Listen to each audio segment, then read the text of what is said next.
را کے قواعد میں نے جو اجماعی قاعدے تھے وہ میں بیان کر چکا تھا شروع میں تمہیداً، لیکن یہاں ناظم رحمۃ اللہ علیہ اجماعی قواعد کو بھی بیان کر رہے ہیں۔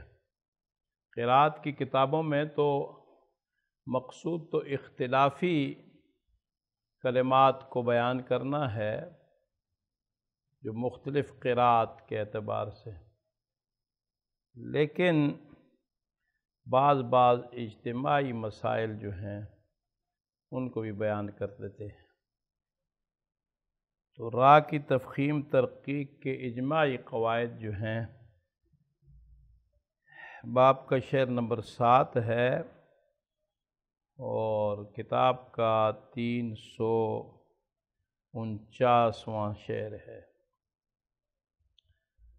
فرماتے ہیں وَلَا بُدَّ مِن تَرْقِيقِهَا بَعْدَ كَسْرَةٍ اِذَا سَكَنَتْ يَا صَاحِ لِلسَّبْعَةِ الْمَلَا۔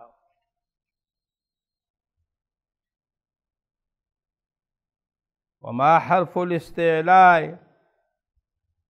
بَعْدُ فَرَاؤُهُ لِكُلِّهِمُ التَّفْخِيمُ فِيهَا تَذَلُّلًا۔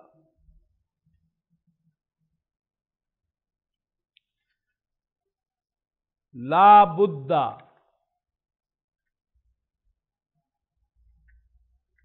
ضروری اور لازمی ہے، یا صاحب اصلاً جو ہے یا صاحب ترحیم کی بنا پر با کو حذف کیا ہے اور یہ یا صاحبی کے معنی میں ہے، اور ندا بھی ہے۔ باقی تمام شعر جتنے ہیں اس کا جواب ہے، اور بنیتاً یہ مقدم ہے۔ بدّا کبھی اس بات کے لیے بھی آتا ہے لیکن اکثر نفی کے لیے استعمال ہوتا ہے۔ فرماتے ہیں کہ ضروری اور لازمی ہے اس را کی ترقیق، یہ من ترقیق ہا کا مرجع جو ہے وہ را ہے، بعد کثرت اذا سکنت، جب کہ را ساکنہ ہو۔ اے میرے دوست، لسبعۃ الملا، یہ القراء مقدر ہے یہاں، قراء سبعہ اشراف قراء، الملا اشراف، تمام قراء سبعہ کے لیے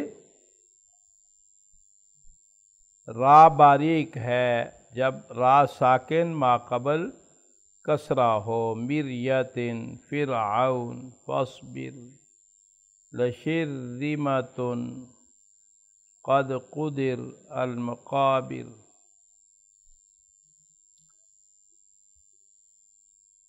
اب را جو ہے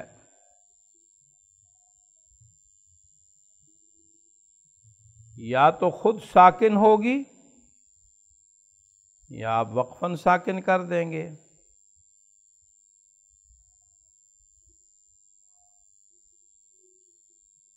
اس میں نے کسرہ کے لیے بتا دیا تھا کہ را میں چونکہ تفخیم اصل ہے، لام میں ترقیق اصل ہے، تو را کے ترقیق کے قاعدے بیان کر کے آخر میں کہیں گے کہ جو میں نے نہیں بیان کیے ان ساری صورتوں میں را کو پر پڑا جائے گا، را مفخم ہوگی۔ اب را کہ اکثریت قواعد جو ہیں وہ تفخیم کے ہیں۔ را ساکن سے پہلے کسرہ اگر منفصلہ ہے تو را پھر بھی پر ہوگی، را ساکن سے پہلے کسرہ عارضی ہے تو پھر بھی را پر ہوگی۔ اگلے شعر میں مستعلیہ کو بیان کر رہے ہیں کہ بعد میں مستعلیہ حروف ہیں تو را پھر بھی پر ہوگی، لیکن لام کی بات یہ نہیں ہے۔ لام سے پہلے کسرہ ہو، کسرہ عارضی ہو، کسرہ منفصلہ ہو، لام کے بعد کوئی بھی حرف ہو، وہ تو ہائی ہوگی، اس میں اللہ کا جو لام ہے وہی پر ہوتا ہے۔ اور ورش کی روایت میں بھی چند ہی قاعدے ہیں لام کی تفخیم کے، تو لہذا لام جو ہے اس میں ترقیق اصل ہے۔ تو فرمایا کہ را ساکنہ سے پہلے کسرہ ہو، اور اس کسرے کی شرائط میں کل بیان کر چکا ہوں کہ اصلی ہو، عارضی نہ ہو، متصل ہو، منفصل نہ ہو۔ وما حرف الاستعلاء بعد فراؤہ لکلہم التفخیم فیہا تذللا، اور وہ کلمہ کہ اس میں را کے بعد حرف استعلاء ہو تو اس کلمہ کی را میں تمام قراء کے لیے تفخیم تذلل آسان ہو گئی ہے، قابو میں آ گئی ہے، چونکہ استعلاء کے حروف سے تفخیم مناسبت رکھتی ہے۔ تو اب ظاہر بات ہے کہ اگر را کو آپ باریک پڑھتے ہیں تو باریک پڑھنے کے فوراً بعد زبان کو پر حرف کی طرف جو بلند ہونا پڑتا ہے، تو اس میں تھوڑی سی صعوبت ہے، تو لہٰذا یہ آسان ہے کہ را کو آپ پر پڑھیں، اور ساتھ مستعلیہ چونکہ پر ہے اس کی تفخیم کی وجہ سے را پر ہوگی۔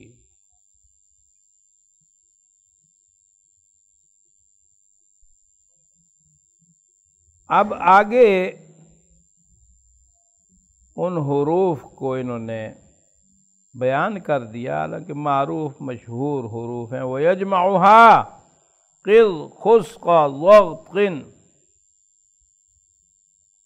خُسْقَ ضَغْطٍ قِذْ کے حروف ہیں۔ اگر ان میں سے کوئی حرف را ساکنہ کے بعد متصل اسی کلمہ میں ہے تو را سے پہلے کسرہ بھی ہو تو را پر پڑی جائے گی۔ البتہ ایک جگہ مستعلیہ ہے لیکن وہ مکسور ہو گیا ہے، تو میں نے کل بھی بتایا کہ بعض کہتے ہیں کہ یہ را کی تفخیم کا سبب بنے گا، بعض کہتے ہیں نہیں، تو اس میں خلف ہے۔ فرمایا وَخُلْفُهُمْ بِفِرْقٍ جَرَا بَيْنَ الْمَشَائِخِ سَلْسَلًا، فرقن کل فرقن کی راہ میں شعراء چوتھے رکوع میں ہے، فرماتے ہیں کہ مشائخ کے ہاں خلف جاری ہوا ہے کہ قاف مکسور ہونے کی وجہ سے تفخیم میں کمی آ گئی ہے جو را کی تفخیم کا سبب نہیں بن سکتی، تو یہ قاف کے کسرہ کی وجہ سے ہے، اور بعض حضرات نے کہا کہ نہیں، تفخیم بھی ہوگی۔ وما بعد کسر عارض او مفصل ففخم فہذا حکمہ متبذلا۔ اوپر چونکہ رائے ساکنہ بعد الکسر کی ترقیق کو بیان کیا تھا، تو یہاں یہ بتا رہے ہیں کہ وہ رائے ساکنہ جو کسرہ عارضی کے بعد ہو یا کسرہ منفصل کے بعد ہو، تو پس اس کو تو پر کر، اور یہ جو حکم ہے یہ استعمال ہونے والا ہے را کا یہ حکم رب ارجعون، ارجعو، ارکم معنا۔ اب کسرہ ارکم معنا، کسرہ جو ہے عارضی ہے، تو عارضی کون سا ہوتا ہے یہ بھی میں نے بتا دیا تھا۔ حرکت عارضی اجتماع ساکنین کی وجہ سے جو حرکت آئے گی وہ عارضی ہوگی، یا حمزہ وصل خود عارضی ہوتا ہے تو اس کی حرکت بھی عارضی ہوتی ہے۔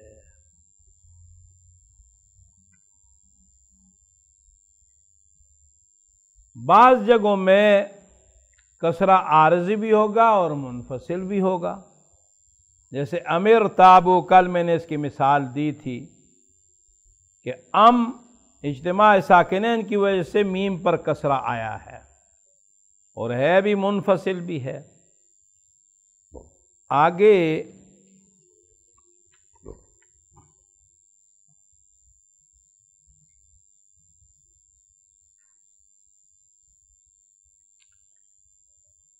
فرمایا وما بعدہ کسر اول یا فما لہم بترقیقہ نص وثیق فیم۔ فرماتے ہیں کہ وہ را کہ اس کے بعد کسرہ ہو یا اس کے بعد یا ساکنہ ہو، بس ان حضرات کے لیے اس کی ترقیق کے لیے کوئی نص واضح قوی نہیں ہے کہ فیمثلا، تاکہ وہ مثال بن سکے۔ مریم، اب یہ را کے بعد یا ہے، قریہ، المرء،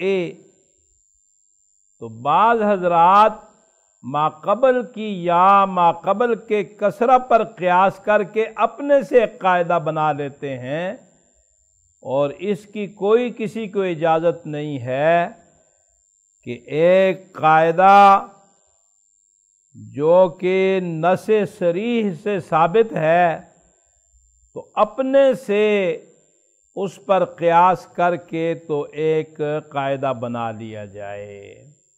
اس طرح کا قیاس مطلق جو ہے وہ جائز نہیں ہے۔ شروع میں نے آپ کو کتاب شروع کرتے وقت تمہیداً یہ باتیں بتائی تھیں۔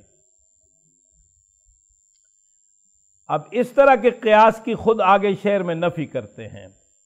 ناظم رحمۃ اللہ علیہ فرماتے ہیں وَمَا لِقِيَاسٍ فِي الْقِرَاءَةِ مَدْخَلُ فَدُونَكَ مَا فِيهِ الرِّضَا مُتَكَفِّلًا۔ متکفلا، تکفل تحمل کے معنی میں ہے۔ فدون کا اسم فعل ہے، ای الزم۔ فرمایا کہ قیاس کو قرات میں کوئی دخل نہیں ہے۔ قیاس کے لیے قرات یعنی قرآن میں کوئی دخل نہیں ہے۔ پس تو لازم پکڑ اس نقل متواتر کو جس میں ائمہ کی پسندیدگی ہے، اس حالت میں کہ تو اس کا کفیل ہے، اس کا نقل کرنے والا، تحمل کرنے والا ہے، اس کا ذمہ دار بننے والا ہے۔ ائمہ کرام سے جو تجھے نقل ملی ہے تو اس کا پابند ہے۔ اب بہت سی وجوہ بعض نحویین حضرات نے عربیت کے اعتبار سے، نحو کے قاعدوں کے اعتبار سے قرآن میں شامل کی اور کہا یہ بھی ٹھیک ہے، الحمدللہ رب العالمین۔ اب جمہور کے ہاں جو سنت متواترہ سے قرات آ رہی ہے اس میں رب نہیں ہے، رب العالمین ہے، للہ جو ہے اس کی صفت بناتے ہوئے۔ لیکن نحوی حضرات کے نزدیک درست ہے، وہ کہتے ہیں الحمدللہ تو کلام مکمل ہو گیا۔ ہوا رب العالمین سے یہ جدا مبتدا قائم ہو گئی اور رب جو اس کا اس طرح رب العالمین نسب سے الرحمن الرحیم۔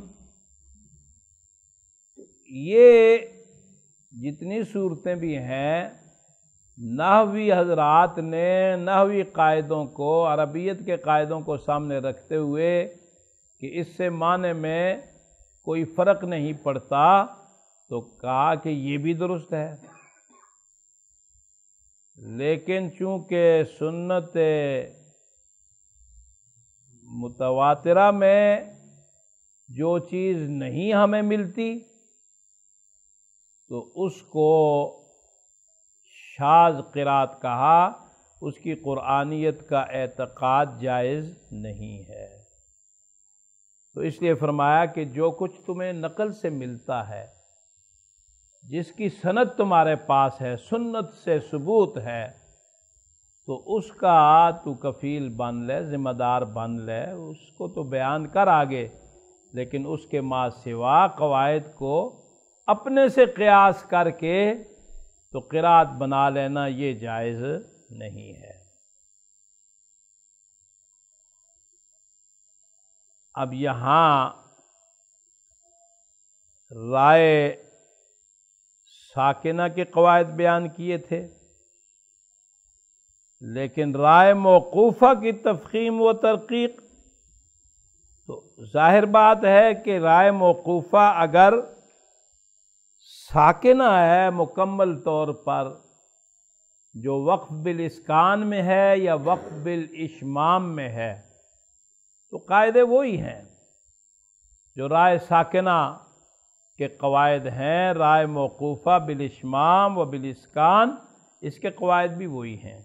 البتہ موقوفہ بالروم جو ہے اس میں حرکت ادا ہوتی ہے تو اس کا قاعدہ جدا ہے، یہاں بیان فرمائیں گے وَتَرْقِيقُهَا مَكْسُورَةً عِنْدَ وَصْلِهِمْ وَتَفْخِيمُهَا فِي الْوَقْفِ أَجْمَعُ أَشْمُلًا۔ اس را کی ترقیق اس حال میں کہ وہ مکسور ہو، ان قراء کے ہاں وصل میں تو ثابت ہے،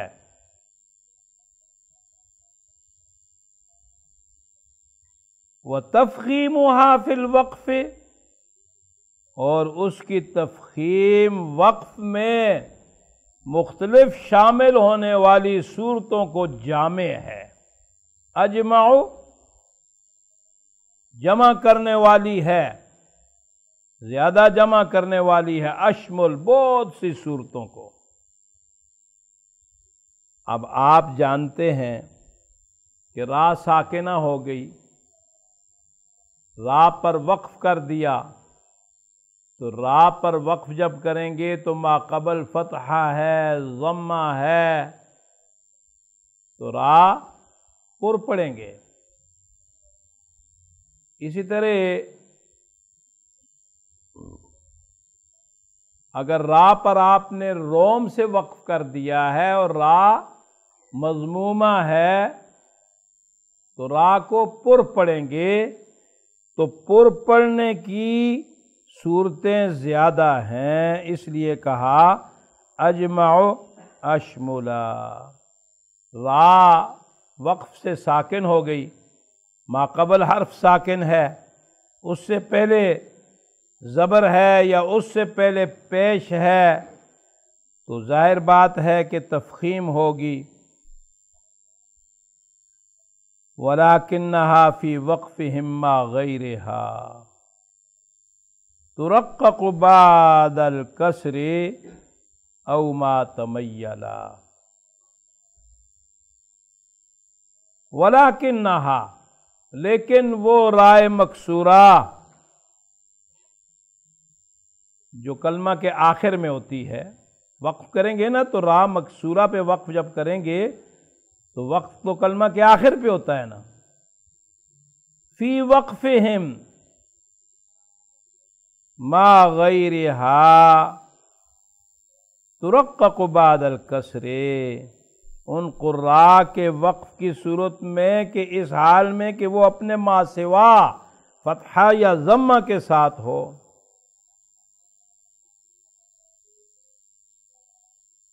یا سکون کے ساتھ ہو،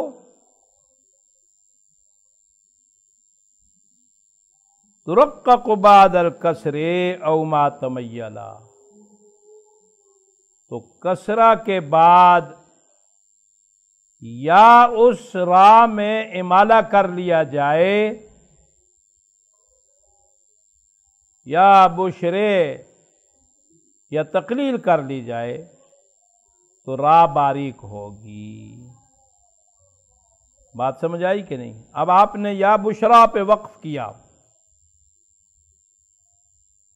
تو اس میں امالہ ہے یا بشرے، تو اگر وقف نہ بھی کریں تو پھر بھی وصلاً بھی یہ را جو ہے باریک پڑی جائے گی امالہ کی صورت میں۔ اگر آپ امالہ نہیں کرتے پھر یہ پر ہے، اور اگر را متطرفہ ساکن ہو گئی ہے اور کسرہ ہے ما قبل تو پھر بھی وہ باریک پڑی جائے گی، اور اگر فتحہ یا ضمہ ہے تو پھر پر پڑی جائے گی، وہ پہلے بیان کر دیا۔ آگے ایک اور بات کہتے ہیں اول یا تأتی بالسکون، یا کسرہ کے بعد آ گئی ہے یا ساکنہ کے بعد آ گئی ہے، جیسے خیر، خبیر، بشیر، بصیر، ذی ذکر، بیچ میں حرف ساکن بھی ہے تو پھر بھی اس سے پہلے اگر کسرہ ہے یا درمیان میں یا ساکنہ آ گئی ہے تو فرمایا کہ پھر بھی وہ باریک پڑی جائے گی۔ وَرَوْمُهُمْ كَمَا وَصْلِهِمْ، رائے مرامہ اور ان قراء کا روم را پر جب وقف کریں گے تو وصل کی مانند ہے کہ وصلاً اگر را پر ضمہ ہے، فتحہ ہے تو را پر، اور کسرہ ہے تو باریک، تو روم کسرہ میں بھی ہوتا ہے، روم ضمہ میں بھی ہوتا ہے، تو کسرہ ہے روم کر رہے ہیں تو باریک، ضمہ ہے تو روم کر رہے ہیں تو را پر پڑی جائے گی۔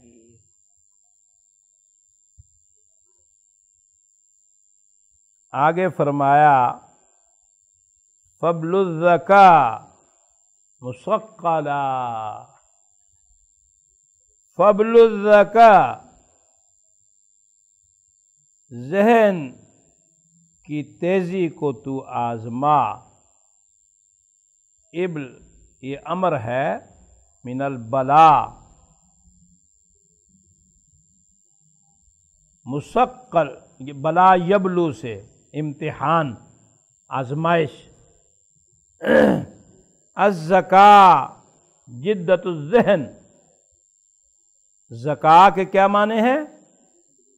سرعت الفہم، جدت الذہن و سرعت الفہم. التثقیل بمعنی ثقل، ای ازالت الصداع، مثقل مبالغہ، مثقولا. ذہن کی تیزی کو تو آزما، کوشش کر تاکہ سارے مسائل تیرے قابو میں آ جائیں، اس حال میں کہ تو وہ خوب صاف کی ہوئی ہے، اس حال میں کہ وہ خوب مثقل ہے، صاف کی ہوئی ہے. آگے فرمایا وَفِيمَا عَدَا هَذَا الَّذِي قد وصفته، آپ کی کتابوں میں ذکرتہ ہے یا وصفتہ؟ ذکرتہ.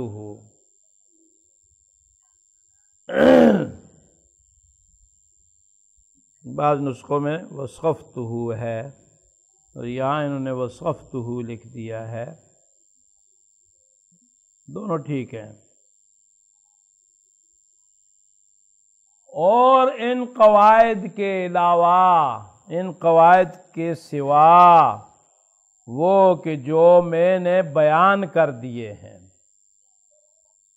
علی الاصل بالتفخیم کم متعملا، راہ میں جو اصل تفخیم ہے اس پر تو تعمل اختیار کر، اس پر آہستہ آہستہ کام کر. یہ تعمل ایک تو ہوتا ہے نا کہ فوراً ایک کام کرنا، ایک ہے کہ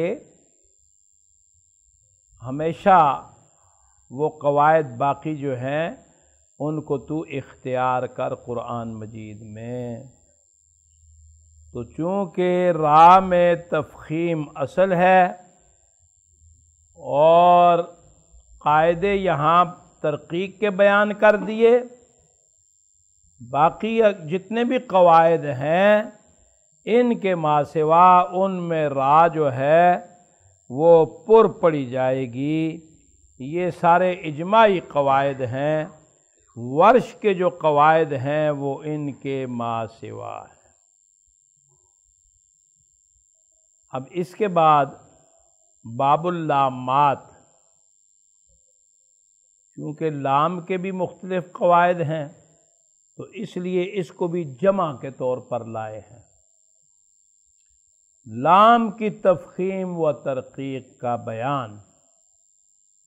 تو لام کی تفخیم و ترقیق کا ایک تو اجماعی قاعدہ ہے، وہ آپ تجوید کی کتابوں میں پڑھ چکے ہیں کہ اسم ذات، اسم جلالہ جو اللہ اسم ذات ہے، اس کی عظمت کے طور پر تمام عرب، اہل لغات، اہل عربیت اور قراء سب اس کو مفخم پڑھتے ہیں فتحہ کے بعد اور ضمہ کے بعد.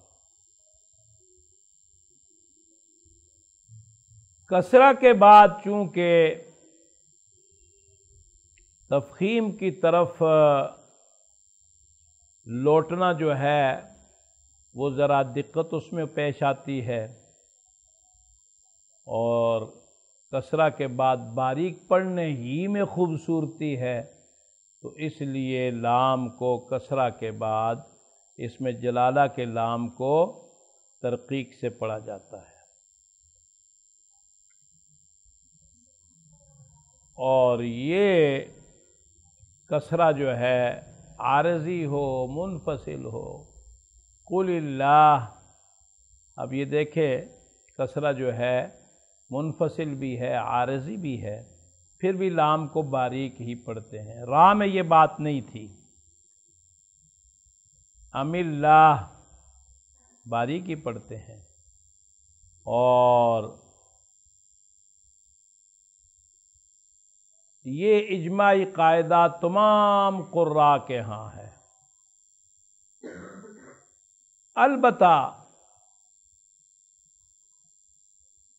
ورش کے ہاں لام کی تغلیظ یعنی تفخیم، لام کے تغلیظ کے معنی تفخیم کے ہیں، لیکن اکثر لام کے لیے تغلیظ کا لفظ استعمال ہوتا ہے اور را کے لیے تفخیم کا لفظ زیادہ استعمال ہوتا ہے، تغلیظ کا نہیں ہوتا ہے۔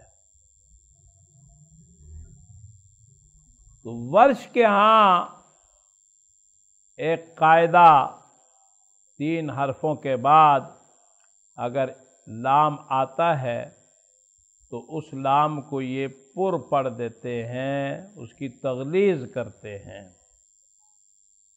اور باقی جتنے لامات ہیں جن حروف کے بعد بھی آئیں تو ان کو باریک پڑھتے ہیں۔ البتہ ایک قاعدہ اور سامنے آئے گا، وہ یہ ہے کہ اگر آپ سوسی کی روایت میں پیچھے فتح و امالہ کی بحث میں آپ پڑھ چکے ہیں کہ سوسی صاحب کے لیے وصلاً بھی اگر امالہ والا کلمہ جو ہے وہ اس کے بعد اگر ساکن حرف ہے اور آپ وصل کرتے ہیں تو وصلاً بھی فتح بھی ہے اور امالہ بھی ہے، تو اگر وہاں اس میں اللہ کا لام آ جائے تو اس میں ان کے لیے تفخیم بھی ہے اور ترقیق بھی ہے سوسی صاحب کے لیے۔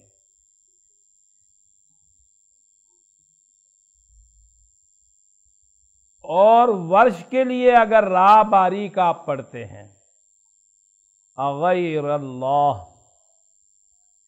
تو بعض حضرات کا خیال یہ ہے کہ اس کو بھی اسی پہ قیاس کرنا چاہیے، لیکن ورش کے لیے اس میں اللہ کا لام یہاں پہ پر ہی ہوگا، امالہ والی بات یہاں نہیں ہوگی۔ تو اب فرماتے ہیں وَغَلَّظَ وَرْشٌ فَتْحَ لَامٍ لِصَادِهَا أَوْ إِطْقَاءِ أَوْ لِلظَّاءِ قَبْلُ تَنَزُّلَا۔ امام ورش نے لام مفتوحہ کو اس کے صاد کی وجہ سے، طا کی وجہ سے اور ضا کی وجہ سے کہ اس سے پہلے واقع ہوں، تغلیظ سے پڑھا ہے، پر پڑھا ہے، طا ضا اور صاد۔ اذا فتحت او سکنت كصلاتهم مطلع الفجر ايضا ثم ظل يوصل۔ مثالیں آگے دیتے ہیں کہ اگر یہ 3 حرف طا ضا صاد یہ مفتوح ہو یا ساکن ہو، لام سے پہلے ساکن ہو یا یہ مفتوح ہو، اور مثالیں ان کی صلاتہم، اب صاد مفتوح ہے تو لام میں تغلیظ ہوگی، مطلع مطلع، اب طا ساکن ہے، اسی طرح واللہ۔ اب یوصل، یہ تو وصلاً صورت ہے نا، لیکن اگر آپ اس پہ وقف کر دیں تو اسے آگے خود بیان کریں گے کہ اس میں تفخیم بھی ہے، اس میں ترقیق بھی ہے، اور ناظم رحمت اللہ علیہ کے ہاں تفخیم بہتر ہے۔ البتہ اگر وہ رأس آیت ہے تو رأس آیت خصوصاً وہ 11 صورتیں جو پیچھے بیان ہو گئی ہیں جن میں ورش کے لیے صرف تقلیل ہے، تو اس میں لام آ گیا ہے فَصَلَّى۔ تو اب اس میں باقی جگہوں میں تو آپ اگر رؤوس آیات نہیں 11 صورتوں کی، آپ پوری توجہ دیں، ان 11 صورتوں کی رؤوس آیات نہیں، تو پھر آپ ورش کے لیے فتح بھی پڑھیں گے، تقلیل بھی کریں گے۔ تو جب فتح پڑھیں گے تو پر پڑھیں گے، جب تقلیل کریں گے تو پھر ترقیق پڑھیں گے۔ اور اگر 11 صورتوں کی رؤوس آیات ہیں تو پھر ورش صاحب وہاں فتح نہیں پڑھتے ہیں، فقط تقلیل کرتے ہیں۔ تو اگر وہاں لام آ جاتا ہے اور لام کے ساتھ الف ہے، یائی ہے، تو آپ اس میں تقلیل کریں گے اور اسے پھر آپ باریک پڑھیں گے، اس کو پر نہیں پڑھیں گے۔ اسے اگلے شعروں میں بیان کرتے ہیں۔ فرمایا وفی قال خلف ما فصقالا وعندما يسكن وقفا والمفخم فضلا۔ ایک تو قالا کا کلمہ ہے اور دوسرا فصقالاً کا کلمہ ہے، تو ان میں خلف ہے، یعنی ان کو آپ تغلیظ سے بھی پڑھ سکتے ہیں اور ترقیق سے بھی پڑھ سکتے ہیں، اور اس وقت بھی خلف ہے وعندما یسکن وقفاً، وقف میں جب یہ کلمے ساکن، لام ساکن ہو جائے، جیسے ظل ان یوصل، تو فرمایا وقف میں آپ تفخیم بھی پڑھ سکتے ہیں اور ترقیق بھی پڑھ سکتے ہیں۔ والمفخم فضلا، ناظم رحمت اللہ علیہ فرماتے ہیں کہ تفخیم جو ہے وہ فضیلت دی گئی ہے، تفخیم کو فضیلت ہے۔ وَحُكْمُ ذَوَاتِ الْيَاءِ مِنْهَا كَهَذِهِ، ذوات الیا میں چونکہ ورش کے ہاں دو وجوہ ہیں، فتح بھی ہے اور تقلیل بھی ہے، تو فرماتے ہیں کہ ذوات الیا کا حکم بھی اسی طرح ہے جس طرح کہ آپ لام پر وقف کر دیتے ہیں تو تفخیم بھی پڑھتے ہیں اور ترقیق بھی پڑھتے ہیں، لیکن یہاں ترتیب دوسری ہے، وہ یہ ہے کہ جب آپ فتح پڑھیں گے تو تفخیم بہتر ہے، اور جب آپ تقلیل کریں گے تو پھر آپ ترقیق پڑھیں گے۔ یہاں خلف سے یہ مراد ہے۔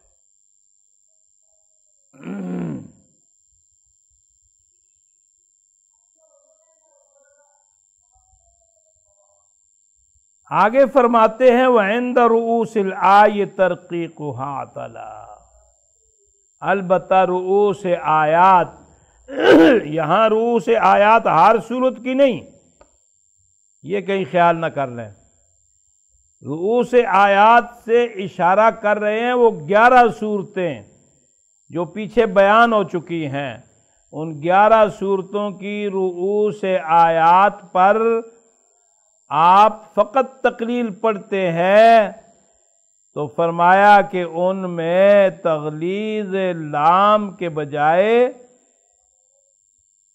آپ ترقیق پڑھیں گے، ترقیق بلند ہو گئی ہے۔ تو تقلیل کے ساتھ لام میں آپ تغلیظ نہیں پڑھیں گے، تقلیل کے ساتھ آپ ترقیق پڑھیں گے۔ آگے فرمایا وَكُلُّ الَّذِي اسْمُ اللَّهِ مِن بَعْدِ كَسْرَةٍ يُرَقِّقُهَا حَتَّى يَرُوقُ مُرَتَّلًا، اور سارے کے سارے قراء اس میں جلالہ میں کسرہ کے بعد ترقیق کو اختیار کرتے ہیں۔ يُرَقِّقُهَا، تاکہ وہ اللہ کا نام سننے والوں کو خوشنما محسوس ہو اور مرتل ہموار بنا دیا جائے۔ اس میں اعظم کا تلفظ ہموار ہونے سے عمدہ ہو جائے گا، تو اس لیے باریک پڑھتے ہیں۔ کما فخموہ بعد فتح و ضمۃ، جس طرح کہ وہ سارے آئمہ پر پڑھتے ہیں فتحہ کے بعد اور ضمہ کے بعد۔ فتم نظام الشمل وصلا و فیصلا، پس اس میں اللہ کے قواعد جو ہیں وہ مکمل ہوئے اور نظام الشمل، اس کی جماعت کے مسائل کا اکٹھا ہونا، جمع ہو جانا، نظام اکٹھا ہو جانا کامل ہو گیا ہے، وصل کی حالت میں بھی اور وقف کی حالت میں بھی۔ للہ باللہ قل اللہ قل اللہم، یہ اسی طرح مریم اللہم رسول اللہ قال اللہ تاللہ، اس میں اللہ کا نام ان صورتوں میں پر پڑا جائے گا۔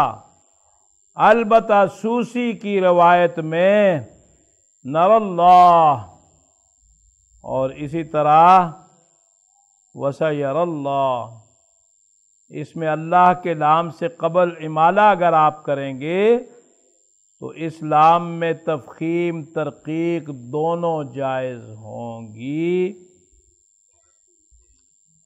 نشر کی تحقیق پر ناظم کی رائے پر تفخیم اولا ہے، اور رہ گئی ورش والی بات اغیر اللہ ذکر اللہ، تو را کی ترقیق کے بعد لام کی تفخیم ہی پڑھی جائے گی، ترقیق نہیں ہوگی۔ اور بعض کا یہ قیاس جو ہے یہ درست نہیں ہے، وَمَا لِقِيَاسٍ فِي الْقِرَاءَةِ مَدْخَلُ۔ الحمدللہ یہاں یہ قواعد را اور لام کی تفخیم ترقیق کے اجماعی اور اختلافی سب بیان ہو گئے۔ اب کتاب کے اصول مکمل ہونے کو جا رہے ہیں، تو آگے باب آئے گا باب الوقف علی اواخر الکلم، اور اس میں وہی روم اشمام وغیرہ ان چیزوں کو بیان کریں گے۔ پھر آگے ایک اور وقف کا باب آئے گا کہ رسم خط کے مطابق باب الوقف علی مرسوم الخط، اور اس باب پہ مسائل جو ہیں وہ مکمل ہو جائیں گے۔ آگے دو باب رہ جائیں گے، باب مذاہبہم فی یاءات الاضافہ اور دوسرا فی یاءات الزوائد۔ یہ دو باب جو ہیں قدر مہم ہیں، تو اس پہ انشاءاللہ اصول مکمل ہوں گے۔ چند دن میں اگر زندگی ہوئی تو انشاءاللہ، اور میں نے کہہ دیا ہے وہ کمپیوٹر والے کو، آپ اب کتابیں بنوا لیں اصول کی۔ اس کے ساتھ ہی میں اجرا شروع کروں گا، اور اجرا جو ہے اس کی ریکارڈنگ اس کے ساتھ نہیں چلے گی، یہ کتاب جو ہے یہ الگ، اور اجرا کے لیے یہ جدا اس کو مستقل طور پر اس کو ریکارڈ کریں گے، اور اس میں شروع میں تو خود پڑھوں گا، خود بیان کروں گا، اس کے بعد پھر آپ لوگوں سے میں سنوں گا، اور اس میں آپ کی جو تجوید کی کمزوریاں ہوں گی، تلفظ کی کمزوریاں ہوں گی، ان کی بھی اصلاح ممکن ہوگی۔ وآخر دعوانا الحمد